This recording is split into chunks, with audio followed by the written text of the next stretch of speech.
Hello everyone, আশা করি তোমরা সবাই খুব ভালো আছো। তো 31 ডিসেম্বর আমরা করেছিলাম পিকনিক। আমরা বলতে আমি আর আমার বান্ধবী, তো দুজনে মিলে আমরা পিকনিক করেছিলাম। তো আমরা প্রতি বছরই করি দুজনে মিলে। আর এখানে আমরা রান্না করেছিলাম চিকেন, পোলাও ছিল, সাথে ছিল পরোটা। তো চিকেনটা আমরা প্রথমে সকাল দিকটা করে আমরা ম্যারিনেট করে রেখে দিয়েছিলাম। এখানে তেলে জিরে আর গোটা গরম মশলা ফোড়ন দিয়ে ওর মধ্যে পেঁয়াজটাকে ভেজে নিয়েছিলাম, আর ম্যারিনেট করা চিকেন ওর মধ্যে দিয়ে ভালো করে কষিয়ে নিয়েছিলাম। তো আমরা অনেক কিছুই রান্না করেছিলাম, তোমরা দেখতেই পাবে পরপর। তো 31 ডিসেম্বরে আমরা পিকনিকটা করেছিলাম রাতে, আর পরের দিন সকালে মানে 1 জানুয়ারির দিন আমার বাড়িতে রান্না বান্না ছিল, আর সেদিন আমি ঘুরতেও গিয়েছিলাম। তো তারও একটা ভ্লগ তোমরা দেখতেই পাবে খুব শীঘ্রই।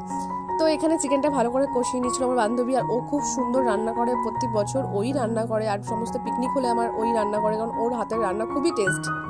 তো রান্না বান্নার মাঝে আমরা একটু চা করে খেয়ে নিয়েছিলাম। এখানে আমি চাটা আমি নিজে করছিলাম, চাটা খেতে খুব একটা ভালো হয়নি। তো যাই হোক, চাটা করেছিলাম, আমার কাছে ভালো লাগেনি, ওদের কাছে ভালো লেগেছিল। তো যাই হোক, চাটা করেছিলাম, আর এখানে বিস্কিট দিয়ে খেয়ে নিয়েছিলাম। তো এরপর মানে চিকেনটা জলটা দিয়ে যে চাপা দিয়ে রেখেছিলাম, আর এখানে চিকেনটা ভালো করে কষিয়েও নিয়েছিলাম। চিকেনটা প্রায় রেডি এখানে।